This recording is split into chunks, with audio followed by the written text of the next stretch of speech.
Hi నమస్తే. నేను మీ సునీల్ కుమార్ గాజుల. ఏది శాశ్వతము?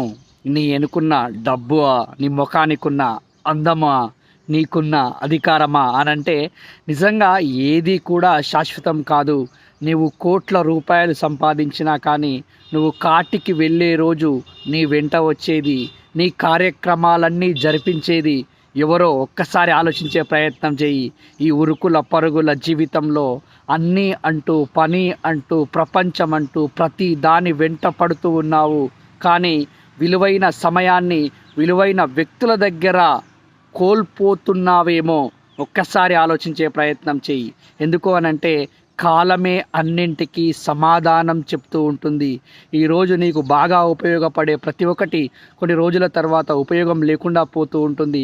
ఈరోజు ఉపయోగపడట్లేదు అనుకున్నదే ఏదో ఒక రోజు నీకు బాగా అవసరంగా, అత్యవసరంగా ఉపయోగపడడానికి ఆస్కారం ఏర్పడుతూ ఉంటుంది. కాబట్టి దేన్ని నెగ్లెక్ట్ చేయకుండా, ఏ మనిషిని ఇగ్నోర్ చేయకుండా, ఏ బంధాన్ని దూరం పెట్టకుండా అందరూ బాగుండాలి, అందులో నేనుండాలి అని కోరుకుంటూ ముందుకు వెళ్ళే ప్రయత్నం చేయగలిగినప్పుడు నువ్వు చేస్తున్న పనిలో అద్భుతంగా ఎదగడానికి ఆస్కారం ఏర్పడుతూ ఉంటుంది. నువ్వు ఉంటున్న రంగంలో గొప్ప స్థాయికి వెళ్ళడానికి ఆస్కారం ఏర్పడుతూ ఉంటుంది. ముఖ్యంగా నువ్వు మనశ్శాంతిగా, ప్రశాంతంగా, ఆనందంగా ఉండడానికి ఆస్కారం ఏర్పడుతుంది. ఆలోచించు మిత్రమా.